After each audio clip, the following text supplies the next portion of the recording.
All right, another day, another dollar.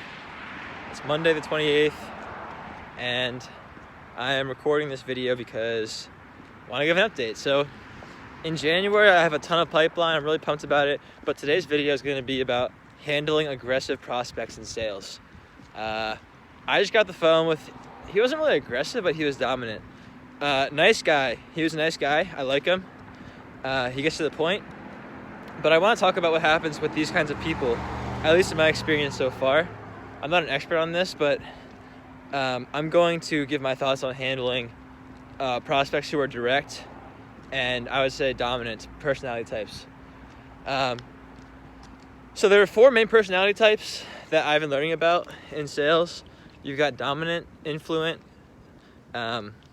conscientious, and stable. I'm influent. I talk a lot. I care about people. I care about relationships. I don't like being rejected. I'm impulsive. Not good with details, but very outgoing and talkative. So when I get on a sales call, if you're an influent, right, I want to chit chat. I want to talk about, the weather or whatever for half an hour before we even talk about business. And that's just how I roll. Like if someone doesn't ask me how I'm doing before they try and sell me something, I'm not going to want to buy. Now, the dominant personality type, on the other hand, they are they're dominant. They're the kind of person, you can think of them like a tiger. A dominant person walks in the room and they're going to rip everything to shreds that stands in their path, right? They walk in the room, they just maul the person sitting on the chair, they claw up the wallpaper, they just destroy everything. They just get from point A to point B as fast as possible. They tend to be very competitive and they just want to get down to business. So as an influent person talking to dominant types, I would say they're the hardest for me to navigate because they are very, I'd say, tough and direct, and they don't like to chit chat, whereas I do. So you have to kind of mold your, you don't change your character, but you have to mold your personality in a way to match theirs.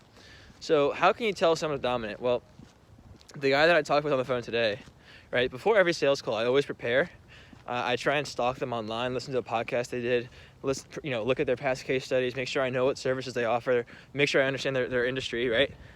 So that's one way to handle a dominant person. You want to be prepared, especially for any call. You want to be prepared, but for dominant especially, you do not want to come without being prepared.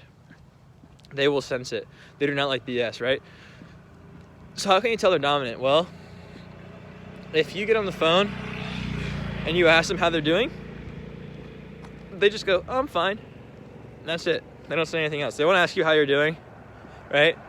They won't say how are you. They won't ask you. Whereas if you ask me how I'm doing, I might say, "Oh, I'm great. I just chopped some wood for the wood stove. I'm about to go for a run. I just picked up my kids from work. I don't have kids, but you get the idea." It's much more personable. A dominant person will not say that. They just want to get down. They want to get down to business, right? And they like to control the conversation. They're like, "How can you make me money? What can you do for me? Like, stop wasting my time. Like, I want to win. Like, how can you help me win? Yes or no?" So, if you go on and on and on with a dominant person about a bunch of BS, they're gonna be, pissed. They're gonna be like, "Why is this guy wasting my time?"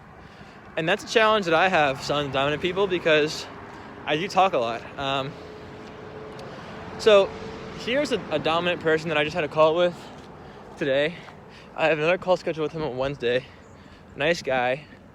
I would say, and nobody is just one personality trait, like only, but you can have more of one than the other, right? So we get on the phone. I asked him how he's doing. He gave me a pretty short answer and just said basically, "Hey man, like I want to know what you do. How can you help me?" So off the bat, I could tell the guy was a dominant personality trait, and so I said, "Sure." I set the agenda. And that's what you should always do. Always set the agenda. You always want to control the conversation. And I don't think I did the best job controlling the conversation on this call. But I asked him, here's my purpose for the call. I want to tell you more about me and what we do. I want to learn more about you and what you do. And if it's a good fit to work together, then at the end of the call, we can discuss next steps. He said, okay. So I told him at a high level, like my story, like how I joined Next 27, what we do, and our results. Maybe a minute or two. And then I go, so with that being said, could you tell me a bit more about your current goals and context? Where you want to be in the next year? And he immediately responds, like, basically saying, I don't want to really share that until I know more about what you do. So immediately he pushes back. See, a person who's not dominant would not do that. They would just start sharing, especially me, where their goals, where they want to go. They would ramble, and you can collect so much information from them. A dominant person is very short, to the point, and he took the conversation back. He goes, I don't want to really share until I know more about what you do. He's like, I get what you guys do in a way, but I want to know what makes you different from everybody else, And I go, sure. I'm happy to answer that. And I said, and I answered him, and I asked him again, what are your goals? Where do you want to go? He said, look, man, like, I want to make sure that we're a good fit to work together before I tell you anything. And I responded back, and I said, I hear you. I also want to make sure that we're a good fit before we work together. He said, okay. So it was really, I'd say, a tug of war in a way, compared to other people. Again, nice guy, just more of a direct person, right? So typically when I'm with most people, if they're in the other three personality types, I can extract a lot of information from them. I can get them talking about their goals, their challenges. I can get them talking about what like the problems they're having. I can get them talking about their underlying motivations and their emotions and stuff, which is all great ammo for sales. And it's again, this is not a manipulation tactic. It's really to understand where they're coming from and understand what motivates them. Because you have to know as a salesperson if you can help the person get to their goal. If you can't, then you should not sell them anything. It's not moral, or it's not proper. But if you can help them, it's your duty to make sure that they buy so that they can get the result they want. And so that being said, if you know what motivates them, you can help them make the right decision. So anyway, I could tell he was, especially after the way he was asking me these questions, I could tell he was dominant off the bat, right? And with a dominant person, you really can't spend a ton of time asking them about their goals and their challenges and stuff. You have to really just get to the point. How much money do you want to make? By when do you want to make it? It's pretty much what you have to ask. So that's pretty much what I did. I asked him, I was like, how many leads do you want? Or how many deals do you want? He told me. What's your close rate? He told me. What's the deal size worth to you? He told me. And then I just said, okay, like, we can get you the leads for, this much money. And I told him like 120 grand a year. And he's like, okay, is that yearly? I was like, yeah. And then he just started asking me a ton of questions. Now, this is what I want to talk about: controlling the conversation. So when you ask a question, you are controlling the conversation because the other person is talking. And when you are talking, you are not in control because you're giving away information. You're giving away intel in a way. And so you always want to be listening. Well, you don't always want to be listening, but in the discovery phase, it's best to listen as much as possible. And you need to extract a certain amount of intel before you can start pitching the person what they want. But after you get the presentation, after you show them the material, what I typically do is just shut up and let them ask me questions. So I asked him my discovery questions. I asked him, how many deals do you want? How many leads do you need? And that kind of thing. He told me. I told him what we could do at a high level. And he asked me probably 20 or 30 questions. And I answered every question. Now, on the one hand, I could have I could have answered each question with another question. But at that point, I wanted to let him ask as many questions as he could ask. Or as he wanted to ask, so that he could get all the information that he wanted from me. And at the end of the call, he was not really super convinced. I could tell. He even told me he's not really super convinced that we were the right option. Essentially, what he wants to do is like close 60 deals next year, and that would be at least 2.4 million, if not more, for him. Probably closer to $3 million with his average deal sizes. That means he would need a minimum of 25 leads per month, or about 300 a year, because his close rate is about 20%. He told me. So I told him how we would do it, and he was not super convinced that we were the right option for him. But his challenge is that right now he's trying to do outbound himself, and it's just sucking. It's not working at all.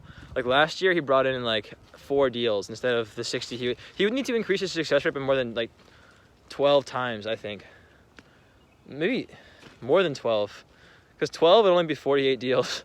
So more than 12x, right? So he's nowhere near where he needs to be. I didn't really learn what's motivating him. He wouldn't share it with me. but I do know that he needs our help, okay? But at the end of the call, he asked me, I could tell he wasn't really interested, but he seemed like he was open to stay up in their call. So I asked him this question. I said, where are you on a scale from 1 to 10 right now? He told me he's a 5. He's like, it sounds like you know what you're doing. It sounds like, you guys specialize in this and you do this all the time, which is great. And I think we need the service, but I'm just not convinced, that you guys are really any better or any different from another company. There's like 100 companies just like you, and I don't really know how you're different. Now, I try to explain how we're different, how we're industry thought leaders, how we have been doing this for a long time, how we have results, like over $100 million in sales, but didn't really convince him. So I asked him, what would you need to get to a 10?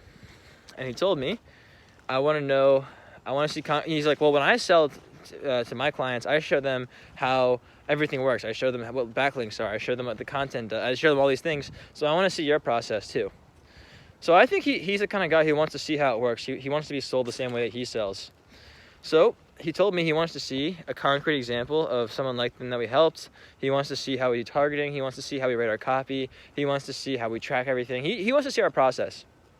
And I said, okay, is there anything else you want to see? And he was like, no, man, I just want to see how you work in your process. He's like, I also want to make sure, that you guys don't use, emails that make us hit, burn our reputation in the industry. We're not in a huge market, so that kind of thing. And I said, okay, great. We scheduled the next call, and I asked him, when exactly would you want to start something like this? He told me, January, February. And I said, when specifically? He's like, I don't know, January, February. And I was like, when specifically do you want to start getting the leads? He's like, probably January.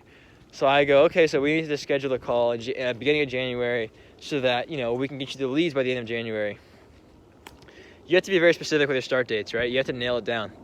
He said, can we talk about this before January? Because I'm going to be super busy then. And I said, sure. I said, will you make a decision on the next call? He said, yeah. So this guy's a fast mover. He wants to make these decisions like really fast. And I think what I need to do with this kind of guy is just show him that we can make him money. So I need to show him exactly how it works. I need to show him that we've done it for people just like him in the past. And I need to show him that we're unique, basically. And I think if I can do that, he'll probably buy. At the end of the call, he told me that I didn't do a good job controlling the conversation, but he did like that I'm persistent. I'm a persistent salesperson, so that was a nice compliment. And he's right. I didn't control the conversation terrifically, but I just kind of felt like with that kind of person, dominant person, you kind of just have to cut to the chase and weave your questions in strategically. So that's what I tried to do. I think the key to selling to dominant people is not being knocked off your base, right? A dominant person, you can think of it like a dominant girl in a bar, right? She's gonna try and shit test you and try and knock you off your center, see how confident you really are by just testing you, asking you a bunch of different, whatever. And you have to remain grounded. You can't be knocked off your center. It's almost like Taekwondo. When you have a really big guy coming after you, if you try and block his punch straight on, he's gonna kick your ass. But if you grab his arm and throw him against the wall while he's punching you with his own momentum, you can use his own force against him. So I think with a dominant type of person, it's best to use their momentum against them in a way, and it's best to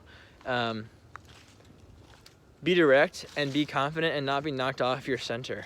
You have to hold your ground and kind of just stay in the fight, if you will. So that's kind of my take on selling to dominant people. This is an example that happened to me just now, so I thought that I would share. The guy's really cool, and I get it. People like this are direct. They just want to get down to business. So I think I can help him out. So I'm going to try and show him a plan and put it together to show him how we can help him. And I'm going to go from there. So that's the end of this video. It's kind of a longer video, but hopefully you got some value out of it.